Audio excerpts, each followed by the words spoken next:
Ask the Dean, episode 78. Welcome, welcome, welcome to everybody. And we're glad you're joining us today. It's always wonderful. These Wednesday shows are so wonderful. They're one of my favorite times of the month. And I'm Dr. Scott Wright, former director of admissions at University of Texas Southwestern Medical School in Dallas, and retired executive director of the Texas Application Service. And joining me today is my estimable colleague, Verinia Granum. Hello.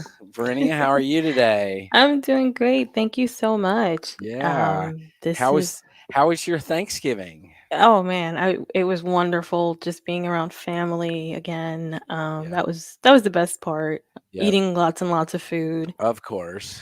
And then just relaxing on Friday Yes. after and Yes. just, enjoying the Yes. time off. I hope Absolutely. I hope our Absolutely. our viewers Yep. out there also had a chance to kind of take a break, reset, Yep. right? This is the Yep. time of year that everyone's sort of like, I haven't heard anything. Yep. That's right. You That's maybe right. you had that dreaded conversation at the dinner table about, when are you going to What do I become a do next? doctor or what's Yep. going on? Yep. Yep. So Yep. hopefully today we can support you and make you feel, like Absolutely. you know, you're not alone in this process. Yep. That's exactly right. That's um we're here to commiserate with you and yes, to that's the word. celebrate with you and to all those things. It's Yes. wonderful. And I think that this is definitely, you're right, Verenia, the time of year where everybody kind of starts, Mhm. the realities of their situation start sinking in. We get a lot of celebrations, a lot of students that talk about how they really want to, they're excited about going to medical school. And then we have students who are anxious because they haven't heard anything, or they've only heard a few things. And so they don't know what to do. Mhm. And so we get that it's an anxious time of Ex- year. So, Exactly, and I didn't mention this before, but in case you're new to watching us or new to listening to us, I am a MAPT advisor. So I work with Dr. Wright, Dr. Gray, our wonderful colleague Rachel Grubbs on helping support our pre-med students and our pre-PA students. Been with MAPT now 6 months. Can you believe that? yeah, that's hard to believe, I right? know, I know. This is also the time of year I reflect back on, it's end of the year, right? We're looking back on the past year, and this time last year, I would have never thought I would be here with you all live on, on this platform. So I'm grateful for that opportunity. So Yeah, let's get to some questions. let's do it. Let's do it. Mhm. I'm totally down for that. By the way, everyone, Dr. Gray, our colleagues, Dr. Gray Oh and yes. Rachel Grubbs, will not be joining us today. They had a Mm, conflict, another meeting that was going on, and they send their regards and they send their disappointment that they can't be here yes. today. But hopefully, we'll be able to handle it. We're gonna limp along. But we are the stars of That's correct. Ask the That's Deans. correct. We are the deans after all. So, Right. so All it'll be right. great. It'll So be let great. it will be great. So let's go ahead and get Let's started. do it. Let's do it. All right. So we have our first question here from Dakota Shoemaker. Dakota would like to know, hey, MAP team, I took an EMT course last year, but decided not to pursue licensing because I didn't really enjoy clinicals. Should I still put the course on my application? How should I classify it? Yeah. Good question. Yeah. So what do you think, Dr. Wright? Yeah, I mean, you definitely have to put it on your application. It is a legit course. Mm-hmm. I would say you classify it as well. In terms of the courses that you took relative to the program, you would classify those however it's appropriate on AMCAS or ACOMAS or whatever in terms of the type of course it was.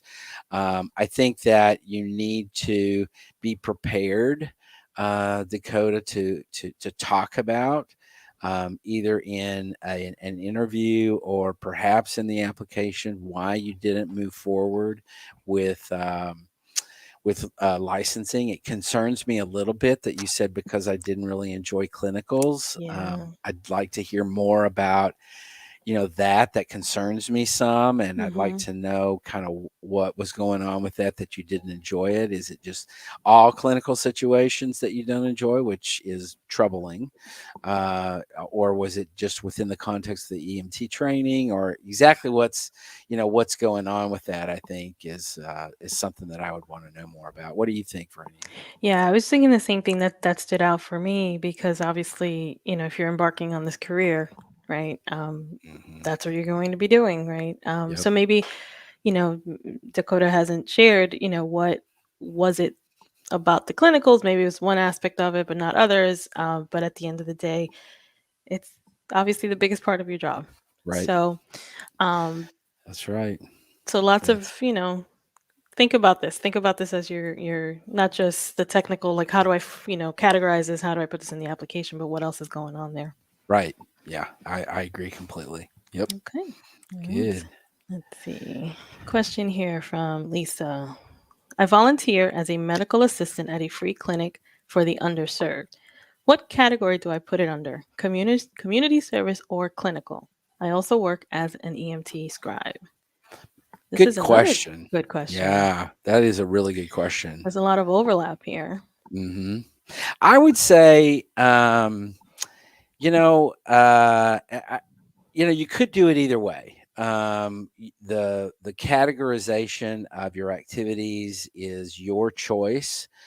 You could go either way with community service or clinical. I think you've got EMT work and scribe work that are clearly going to be clinical as well. So you may want to put it under community service if you don't have a lot of other community service. So I think what you want to do is look at the bigger picture of all of your activities on AMCAS. You're going to have 15 different activities or whatever listed, and you want to really indicate on and by looking at the bigger picture, you want to make sure that the categorization of all those activities maximizes what the things that you're trying to emphasize to the admissions committees. So in this case, if you've got uh, limited other community service type things, then I would say this would be community service because you want to highlight that this is community service. This doesn't appear to be the case for you, but if it was the case that you didn't have a lot of clinical activities otherwise, then you might want to list this as clinical. So I'd say you have to kind of look at the big picture of what all those activities look like. What are you categorizing them all as, particularly when you have things that could be multiple in multiple categories, and then do those categorize it in a way that's going to give the big picture that you want to give to the admissions committee. I don't know. Does that make sense for any in terms of how you Yeah. how you would look at Yeah, that? absolutely. Yeah, it's always tricky when you have all these overlapping Right. responsibilities, but I think you're right. I think looking at a bigger picture, if you, need more volunteer experience or on your application you need more volunteer experiences, then maybe you can put it there. But I Yeah. think I think looking at the whole picture is definitely a good idea. Yep. Absolutely. All right. Absolutely. So we're getting a lot of hellos and happy Wednesday. So just wanted to Woohoo! say Hello, hi, y'all. everybody. Happy Wednesday, y'all. Right. If this is your first time watching, yes, absolutely. You can go ahead and ask questions in the comments and we'll read them out and hopefully get to them. We don't always get to all of them, but that's okay. We'll try to get through them as much as possible. Absolutely, we will. Yep. Okay, so here's one about personal statement writing. So Chioma, I'm sorry if I'm mispronouncing your name, asks, is it okay to talk about the death of my father in my personal statement? Mm, good This is a question. What do you think, Fernie? very good question. So, on two fronts. The first is, so if you've sort of now started to think about, next steps because you haven't heard yet about your application and you're maybe now looking back and seeing at, areas where you can improve your application or change a few things, you might be looking at your personal statement. Um, this is obviously a huge part of the application, right? And so if the death of your father or death of a loved one is something that's authentic to you and it shaped who you are and it shaped your motivations to going to medical school, it is absolutely okay to talk about that. Um, you have to, you have to kind of show why this experience, kind of put you on this path. Um, but obviously losing a loved one, whether you were close to them or not, maybe, whatever the circumstances were, if it's what kind of put you on this path, then it's, like I said, very authentic to who you are and your story as a future physician, then absolutely. I think it's something you can discuss. What do you think? Absolutely. Yeah, totally agree with that. I think You s- it's very applicable.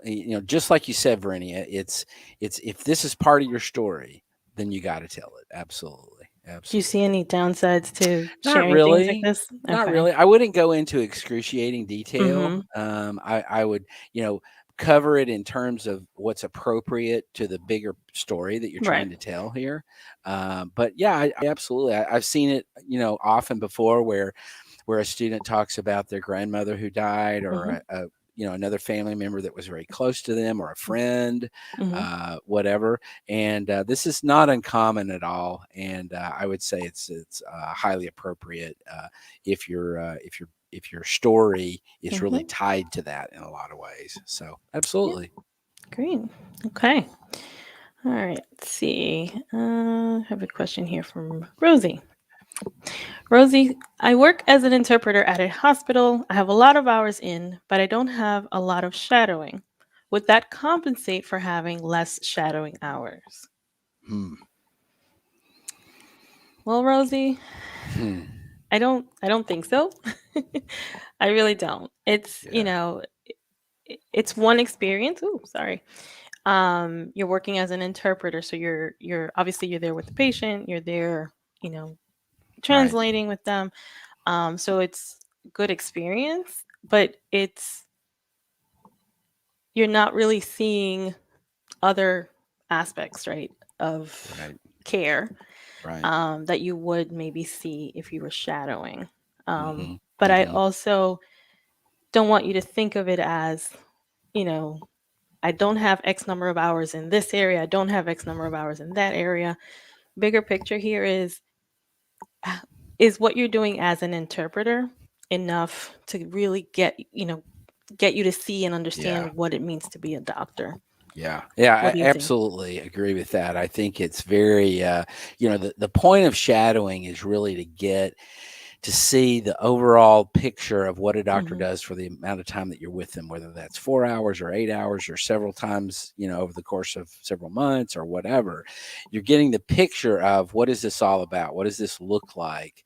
On a day-to-day basis, what is the doctor doing? And you're not getting that as an interpreter, so it's really a different experience, as you said, Verenia. So I Mhm. don't think it replaces it or compensates for it. Rosie, I would say reach out, try to get some additional shadowing hours between now and May when the application opens, and see if you can't supplement what you've got, shadowing hours, what you've got already with some additional. The interpreter job at a hospital is a great Mhm. experience. Mhm. Absolutely, not taking away from that at all. It's just different. Right. It's going to be viewed as different. It's going to be viewed as clinical experience, as opposed to shadowing, and the two really are different in terms of how what you're getting from it and what the admissions committee is going to view it as. Right. Great. That's right. Um, so Dakota Shoemaker has a follow-up comment to their question earlier. They mentioned the patient interactions weren't very meaningful. I'm working as a pediatric psych tech and I love it. The course was offered through a fire department and not through a college. Ah, So does that yeah. make a difference? Go ahead. Yeah, Yeah. absolutely. So you wouldn't put that as courses on your application Mhm. because they're not from an accredited institution and they're not really it's just a different thing. So that makes a lot more sense Right. now. So I would say you would perhaps put it under activities that you went through this and kind of how it played out and stuff like that. But Hmm. sounds like you're getting really great experiences as a psych tech, and that's great. I'm sort of relieved to hear that you Yeah. love that. So that's Yes. nice. So good. Yeah, that Yeah. that does help a lot, Dakota. Thanks Okay. for that. Thank you. All right. Moving on. Fedat asks, what is the appropriate etiquette to communicate with our dream med schools and network with them so that when they eventually see our application come through, they recognize our name from prior communication? What do you think, Dr. Wright? Yeah, that's a This is good a good question. one. That's a really good question, It's and common too. it is a Many common students ask. question, and I would say that the likelihood that you're going to have opportunities to, as you say, interact or network with them are limited. Hmm. And even if you do that, the likelihood that they're going to remember you from prior communication with them is very low. So Hmm. I think you don't need to put a whole lot of time and energy into this activity. I think there's a lot of other ways that you can make yourself a really great applicant. Other than trying to, get your face in front of them and stuff like that. Now, if you go to activities at the medical schools, then perhaps you might. But you indicated dream medical schools, and I'm assuming that means they're kind of different locations and stuff. So the chances of going actually to the medical school and interacting with them are going to be limited. So I would say that networking with them is going to be tough, and it's going to be not fruitful in my view, to a large degree. And so I think spending a lot of time and energy trying to plan that out and figure out how to do that is probably not the best way to spend your time. I agree. I definitely concur with that. I think it's obviously okay to, follow them on social media if, Sure. if they're out there, keep up to date with, any new developments in their research or their curriculum, because that's all obviously, hopefully when you get that interview and the invite, you can talk to them about that. But as Dr. Wright was just saying, it's not worth spending that much energy on that when you can focus that energy on, other things that are Yeah. going to be more beneficial. Yep. Definitely. Okay, question here from Christian. I trained to be a scribe, but I didn't make it through the hospital training due to poor computer skills and slow working pace. How can I speak about this in my application and advocate for myself? Okay, Hmm. it's a tough one. Yeah, it is.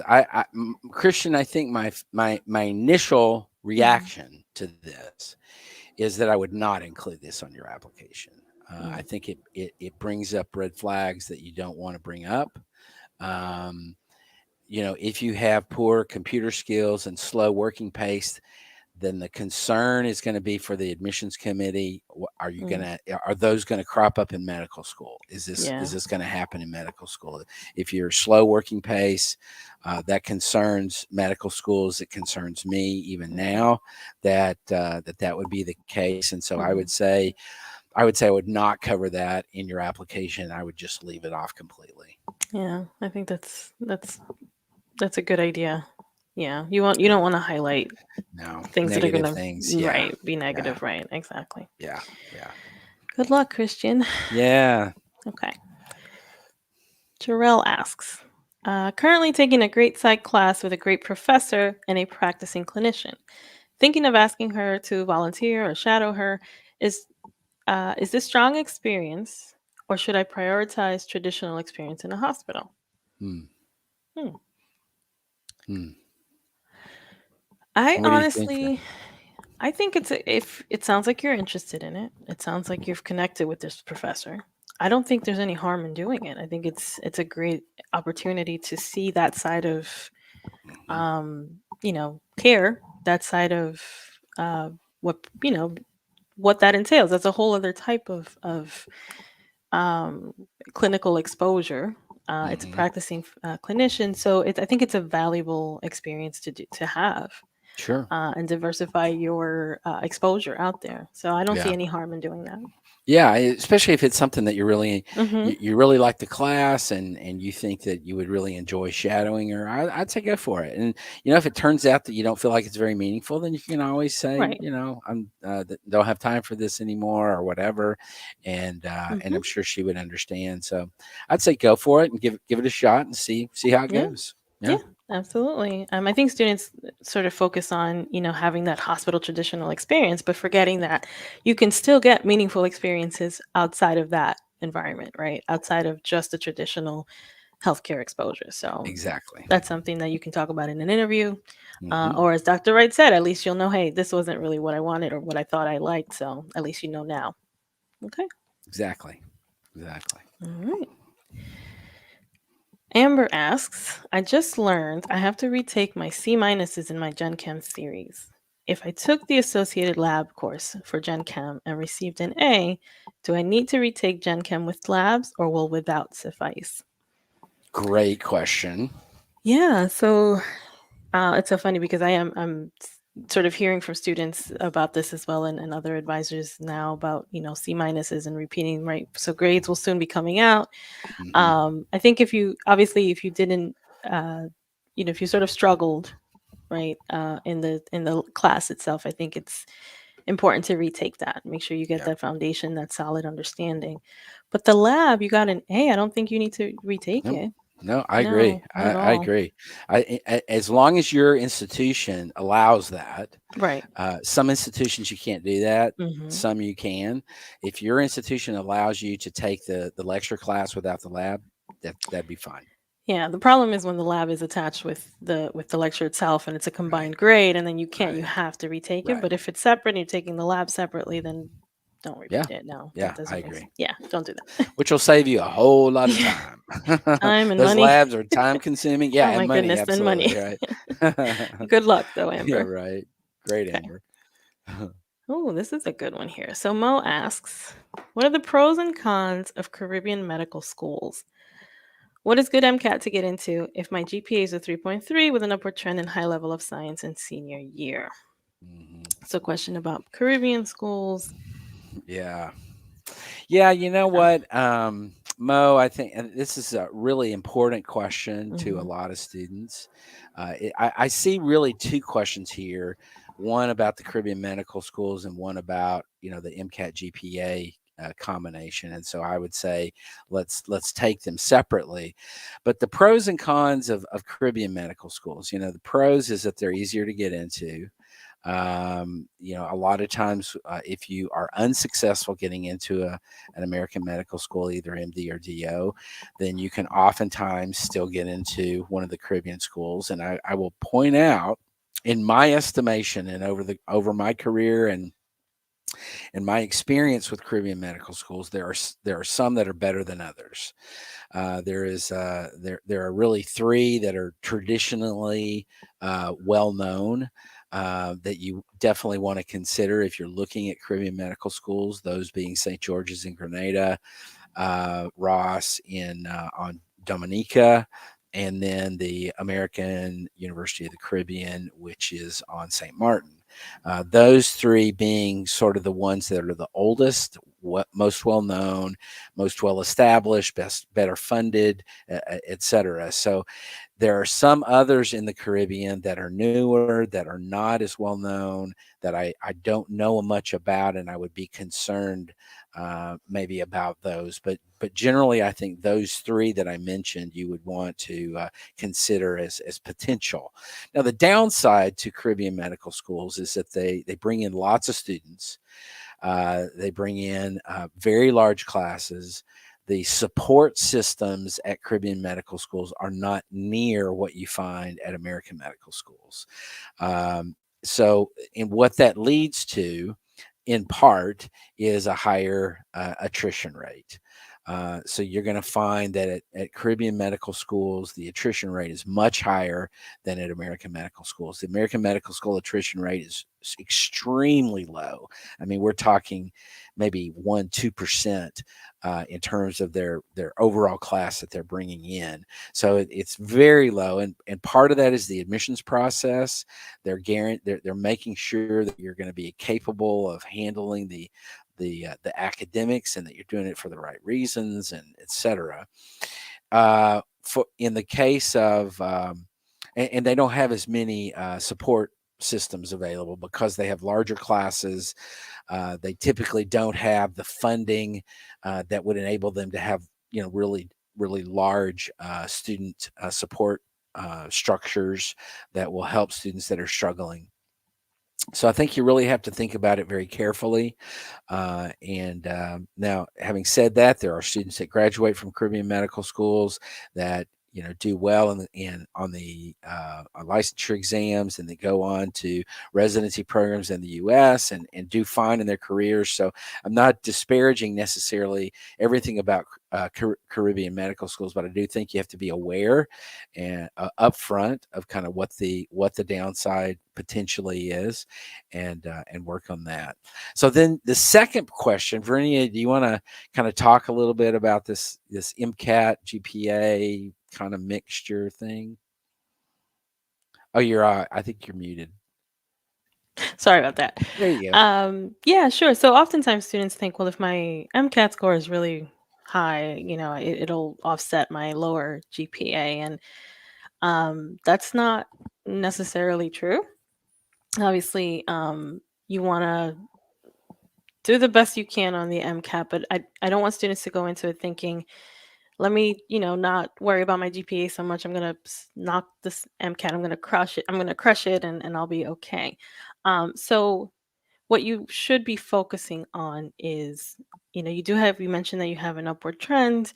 Um, you should be focusing on that, focusing on your application, your other activities, and your personal statement, and then approach the MCAT as you would, you know, any other sort of exam that you have to take. It's just something I need to get through, um, do the best that I can on it. So there's no real answer. Sure, we could say a 528. A 528 is the best the best score, right? That's the perfect Right? score. That's the good MCAT. But the reality is that there's so many different layers to this process that Yep. Yep. you really can't quantify that. Yeah, that's right. Higher the better, obviously, but Right. and Right. and I would say, Mo, congratulations on the Mhm. upward trend. Yes. High level of sciences in senior year, Mhm. that's great. Keep up the strong work. That's going to be meaningful to admissions committees. I'd say you want to shoot for a solid MCAT score. I'd say 510 and above would be Mhm. a good area to be in if that's plausible for you, and then put it out there and see what happens. Yeah. There you go. Okay. Good luck, Mo. Good luck. All right. Got a question here regarding shadowing. So I am currently shadowing. Nikki asks, I'm currently shadowing a doctor. Do you have any recommendations on what I should think or look out for during the sessions that I could use on my application? Yeah. So I like this question because for any sort of newer pre-meds out there who are just getting started, when you shadow a doctor, that is your time to really get in there, ask questions, observe, obviously be respectful of the patient and respectful of the doctor. But as soon as you have an opportunity to talk to the doctor, things you want to ask are, why did you do, why are you doing this? Why are you a doctor? What got you interested in this? What do you like about the field? What don't you like about the field? Those are the things that you want to talk to them about. What was their process like? Mhm. What's their favorite thing about what they do? What don't they like so much about what they do? Things like that. Yeah. Things to look out for are, what's the doctor doing? How's the doctor talking to the patient? Are they Mhm. listening to the patient? Are they communicating with the patient? Do you see that the patient is not really understanding what the doctor is saying, and so the doctor's taking the time to go back and explain it again? Like those are things that you want to look for. If they're not doing that, that's something to look for. Obviously you wouldn't like highlight it in that moment. You might want to just talk to the doctor separately about their interaction. Do they have any suggestions for talking to patients, things like that, right? Everything that is your opportunity to fully get engaged with the doctor and see what it's like from their perspective. And all of this is going to obviously help you when you're filling out your application, because you'll have that sort of inside knowledge and that experience of seeing how this happens basically. What do Yeah. you think, Doctor Yeah, Scott? completely agree with that. I think, you're really looking at those patient interactions with the Mm-hmm. doctor. What is he or she saying to the patient? How is the interaction going? What does that look like? What impresses you about the doctor and what they're doing? What is negative about, it's potentially, a negative thing. You see the Mm-hmm. interaction with the doctor, between a doctor and a patient, or between two doctors, or between a doctor and a nurse or an MA, Mm-hmm. and maybe it's a negative interaction, and you may want to talk about that in your application, about how that affected you, and what you took away from that. So I'd pay attention to everything, and when you get back, my encouragement, if you're a mapped user, you're able to, within the context of mapped, you're able to type into that experience journal reflections about what you saw. And so every time when you get back in, log Yes. it into Mapped, Mm-hmm. and talk about, reflect on what you've seen and journal about that. If you're not a Mapped user, get a spiral notebook, or do it in a Word document, or on an Excel spreadsheet. Mm-hmm. You can. There's a lot of different ways you can do it, but the reflection process is really important, because you're going to forget some of this. Yeah. So, because, if you're applying next year, then that's, we're talking about, 6 7 months away. And if you're doing an experience now, you may not recall it if you don't write it Right. down. Yeah. And if you're not a mapped user, actually this would be a great time to maybe Yeah. check it out. So Yeah. if That's you go to right. map.com, you can actually get a free trial of our software. It's Mapped app, and Yeah. you'll be able to access it for 2 weeks and see what a wonderful software system it is for Right. tracking all of this information. So just a small shameless plug there, Doctor Ray. Right. Right. Absolutely. All right, Nikki. Absolutely. Hopefully that helps. Okay, so I did skip over a question earlier. Here it is. Okay. This question is from Jennifer. How long should an update letter be? They're debating how to mention a new promotion and a new job in it. Hmm. So this is around the time that students start to, Yep. kind of think about updating schools, about what they've been up to since they've applied. Right. Um, you Yeah. don't want it Yeah. Go ahead, You don't Brittany. want it to be too long. Obviously, you just want to update Exactly. them on whatever's new since you've applied. Hmm. However long that takes. It shouldn't be very, very long. But go ahead, Dr. Scott. Yeah, I was just going to say, the way I like to see it is, you start off the letter with maybe a very short paragraph. Hmm. Still very interested in your medical school. Want to update you on my recent activities. And then you bullet these things Hmm. out, and in short verbiage bullets. I started a new job at blank, and I'm doing blank. Right. Next bullet, I got a promotion, and this promotion was from this to this, and in my new position, I'm doing X, Y, and Z. That's it. Not long at all, and then you follow the bullets up with, and don't do 15 different Mm. bullets. I mean, I'm talking about maybe three or four Right. bullets. Not a whole lot, and then you finish it up with, very excited about the opportunity to potentially, attend your medical school. If you have any questions, let me know, and then that's it. Right. And So then sorry, and then the question about mentioning the promotion. I mean, you know, it, I don't is it is if it's something that you think is going like if it affects your application in some way, I don't think that that's, you know, as I guess as a big deal. I hate to put it in those terms, mhm. but do you know what I mean? Like, Yeah, yeah, yes, it's nice to mention it. At the end of the day, you just that shouldn't be the only thing that you're updating them on. right, right. Maybe you're updating them on continuing shadowing Right. experiences, Include or that. yeah, Mm-hmm. another clinical experience that you've had, or community service thing, or whatever. Yeah, I, Right. I agree with that. Okay. Thank you. All right. Got a question here about Got a virtual lot of good shadowing. questions today. Yeah. So RM asks, I've seen virtual shadowing opportunities. However, these do not really have a provider's day or week. With COVID-19 and new variants, how can I get live shadowing experiences?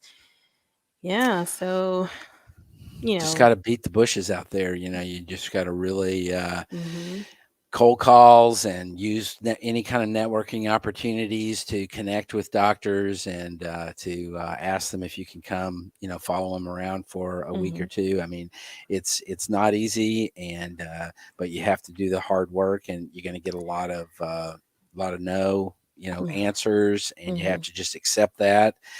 All it takes is one, and so you try to get what That's you it. can. That's it. Yeah, and I don't think even with these new variants, things are now open. Things are now full sort functioning. I heard on the news recently that they were not going to consider shutdowns again. So things are proceeding as much as possible, as normal as possible. But it really, so basically, not having live shadowing experiences won't be, you know, sorry, only having online shadowing experiences is not going to be viewed the same way as it was last year, basically. So Right. they're expecting you to get out there, like Dr. Wright was just saying, and beat the bushes. Yep. And all you need is that one opening, and you'll be, That's right. you'll be in. Yep. So keep at it. Yeah. Keep at it. That's Keep at exactly it. right. Okay. Let's see. Here's another one. All right. Accept asks. I like that. I have no paid clinical experience except volunteering as a scribe and another one as an ER volunteer. In fact, I do not have any paid experience. Is that okay other than volunteering? So we're talking about paid versus, Mhm, unpaid or volunteer mhm, experiences. mhm. Yeah, Generally, yeah, I would say go ahead, Virginia. yeah, generally it's okay. I think it's fine. But you know, go ahead. Sorry, you were saying. No, I think you're exactly right, Brittany. I think that's just fine. Not everybody has the opportunity to Mm, get paid clinical experiences. I would say that's those being typically scribe, mhm. CNA, MA, some sort of technician in a hospital, and those would be the typical ones, I think. But the fact that you don't have paid clinical experience is not going to be a big deal. I would say don't worry about that. Having volunteer experiences, the point is getting the experience, whether you're paid or not Right. paid. Hmm. That's irrelevant. I think what you're wanting to do is get the experiences, and as long as you're getting those experiences, and that you're really thinking deeply about what you're seeing and doing in those experiences, that's the key. Exactly. Great. And actually, here's another question regarding that too. Jeff asks, I'm a non-traditional student and I have around 8,000 clinical hours from working as a CNA over the span of 6 years. Since they are a few years old now, would I need to get more recent clinical experience? So again, this is a little bit different, obviously. Um, Yeah, but regarding the clinical yeah. experience, Yeah, I would, Jeff, it's really unfortunate that you only have 8,000 hours. I mean, come on. No, that's a total joke there. I'm just kidding. That's fantastic that you yeah, have a lot of hours. I mean, that's really great. You really don't indicate when how old these are, since yeah, you say a few years old now. I don't really know what that means, but I wouldn't be overly concerned about that. I think if you can get some more recent clinical experience, that might be good, and certainly wouldn't be a downside to that. But I don't think with that many hours, the point here is that what patient care is like. What right, you've interacted with patients in over the span of a lot of hours, so you get it. You know what it's all about, and that's really the key. That's really the point. And I would say you're going to talk about that in your activity descriptions. You're going to talk about that potentially in your personal statement. So I would just say keep uh you know I wouldn't feel like you need to, depending on kind of what your current situation is, that you would need to drop everything and try to go hurry and get clinical hours. If that was a possibility where you could do some, if you're a CNA, maybe you could pick up a shift, once a week, or periodically, or whatever, if that's even possible. Look at that possibility, and see if that might pan out. But otherwise, I wouldn't be completely or overly concerned about that. okay, yeah, I would agree with that. Okay, moving on. All right, question here from Fidat. who asks, "Is it bad if all of my LORs are all coming from science and math professors? I shadowed different doctors for several hours, but none of them replied back when I asked for a letter of recommendation. I'm sorry." Yeah. What do you think, Uh, Brittany? so I think science and math professors is fine, right? Yeah, That's who you yeah, have as recommenders. That's fine.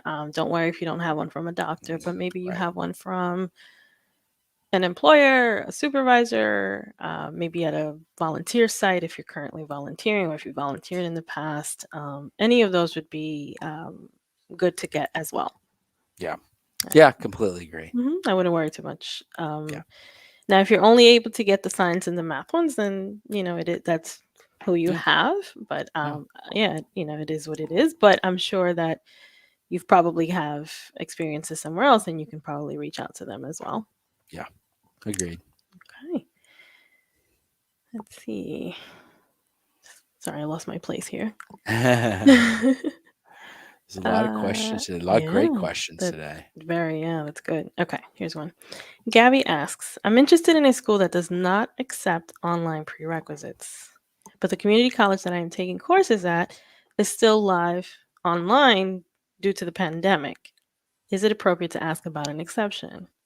This Oh, is a absolutely. yeah, it's a Yeah, good yeah, question. Gabby. Yeah, this is a great question, and I think that medical schools that generally do not take online classes for prereqs, there's going to be a lot of flexibility Hmm. with regard to the pandemic and how this has affected learning at the institution where you're going to. So, my suspicion would be that the school is going to be very flexible with that, but I think it's completely appropriate to explain, Hmm. kind of the situation to the medical school in your application, or otherwise, there may be a question on the secondary that kind of Hmm. allows you to talk about that. But my suspicion would be you're not gonna need to worry about that.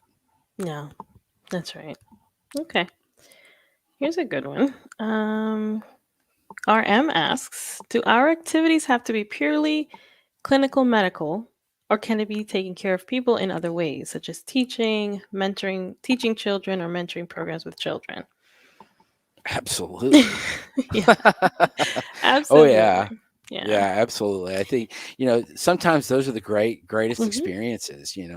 I think medical schools want to see you being out there and doing things. What you're talking about here is Hmm.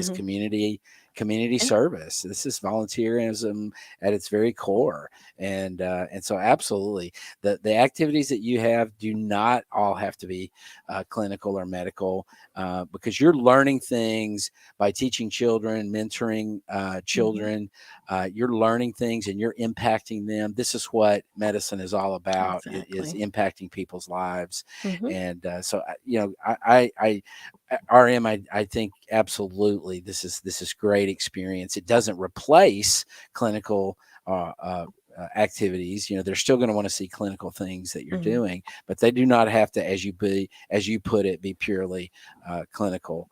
But you can show a lot of different things through what you've been doing. Absolutely. And I think it makes you a more well-rounded candidate as well, right? Hmm. If, Hmm. when you're working with people, um, that's what you're learning by helping others in other ways. You're working with people, you're dealing with people. Absolutely. And that Yeah. and kids will teach you lots and lots and lots of things like patience, Yep. like communication skills. So do it. Yep. Absolutely. I agree. I agree. Okay.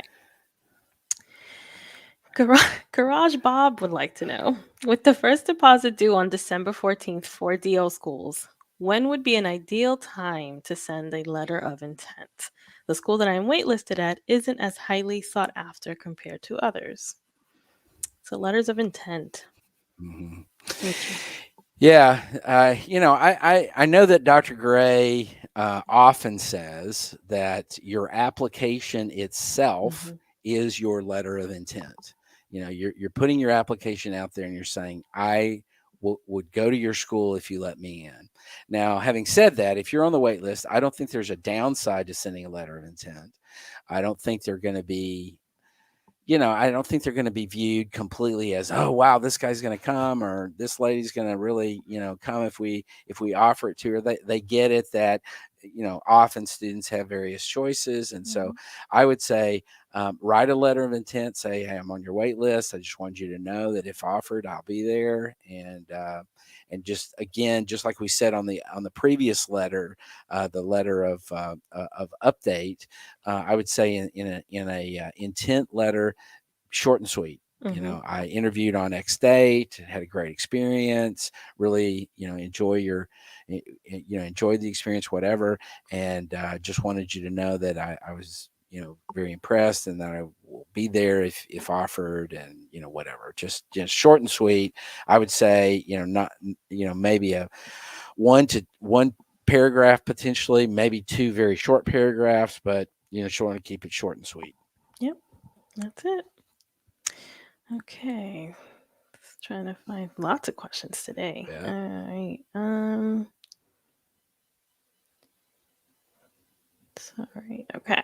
Yeah, that's good. Here's one from Emma. Emma G asks, "The shadowing and clinical experience like scribing go under the same category in the medical school application?" Uh, that's a good question. There's, I think there, it depends on which service you're using. I think, Yeah. because I think the Texas service, ACOMAS, and AMCAS all have different categories and stuff like that. Some of them are more expansive, and some of Hmm. them are less expansive. So I would say look at what you think is most appropriate. And unfortunately, I can't remember right off the top of my head exactly what those categories are in AMCAS or whatever, or the other application services. And so I would say just, choose the one that you feel like best reflects what you did in that activity. That's right. Yeah.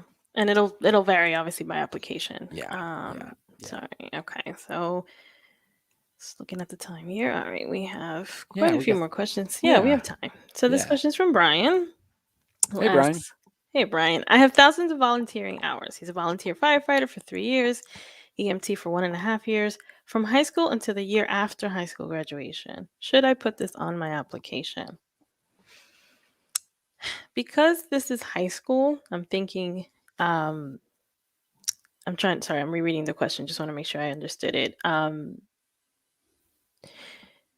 You There's still volunteer experiences. It's not going to be viewed, because they were in high school. It's not going to be viewed with as much, I guess, won't carry as much weight as sort of what you did later on.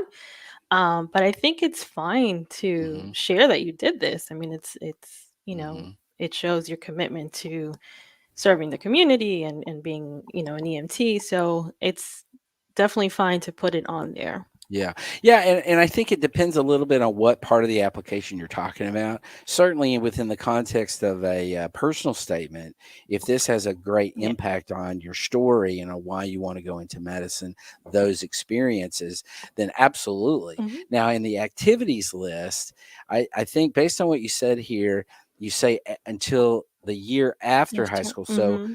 that is post high school. For So that I would year. say you could Hmm. even put that on the activities, but you need to be clear that this Hmm. started in high school and that it was high school plus a little bit after high school. So yeah, and so I would say yeah, I'd stick it on there. Yeah. And actually, Brian asked a follow up question regarding, here, I'll put it on the screen, whether these experiences, especially the EMT, shaped his desire to pursue medicine. And so that is definitely what you would want to try to convey in your description of the Yes, activity or in your personal statement. absolutely, Brian. Yeah, Okay. yep. All right. So Caleb asks, um, so this is a student who's graduating with a bachelor's in history, medical terminology, and chemistry. What type of administrative jobs might be good for him in the future, or for them in the future? I Wow. mean, Oh wow. Okay, this is a little yeah, it's different a kind little of off type of topic question. Yeah, here. yeah, yeah, It really depends on your interests, Caleb. I think you have quite a varied set of skills there. Um, yeah, it's going to depend yeah, on what you're interested in. yeah. I agree, and so I'm gonna give full disclosure here, Caleb. I was a history major in college. And so kudos to you for studying history. I think in my experience, and Caleb, I suspect that in your experience also, what studying history in college did for me is that it taught me how to read and Mhm. write and think. Yeah, The humanities do that a lot, and reading and writing and thinking, and these are good skills for almost anything. I mean, absolutely. here I am, history major from college, and I'm doing this in medical education and have been for 25 years, and so you can do a whole lot with various types of degrees. It just depends on how you market yourself, and it depends on what you're interested in and what you want to do. So I would look at, and you say in this question, you say what type of administrative job. So I'm not Mhm. really exactly sure kind of what you're talking about or what you're interested in. If you're interested in clinical medicine, you certainly could go. You could be an MA, you could be a EMT, you could be Mhm. a CNA. You could do a lot of different things in terms of clinical experiences. Administrative jobs, I'm not as familiar with, so I don't really know, Yeah. kind of what that might be. You certainly could be involved in administration at a clinic or at a Mhm. hospital or whatever, but based on your own interests and skills. And so, what do you think, Brinia? I agree with you. I mean, what I liked about what you said is that at the end of the day, your major, what you study, it's not always going to be for one thing, right? You're going to be able to branch off into other things. Yeah, So exactly. it really comes down to what you're interested in. Yep, I All agree. right. So, question here from Michael. Going back now into the clinical world, can we get an LOR from a professor in our DIY postbac? Yep. Absolutely, absolutely, Michael. Especially a professor, if you've connected with them, if you haven't done so yet, and you're thinking ahead for the future, then definitely you want to connect with them from now. Start talking to them about, their research interests and what they're doing, so they can get to know you, Hmm. and understand your motivations for wanting to go to medical school, so Yeah. that when you ask, they can provide that letter for you.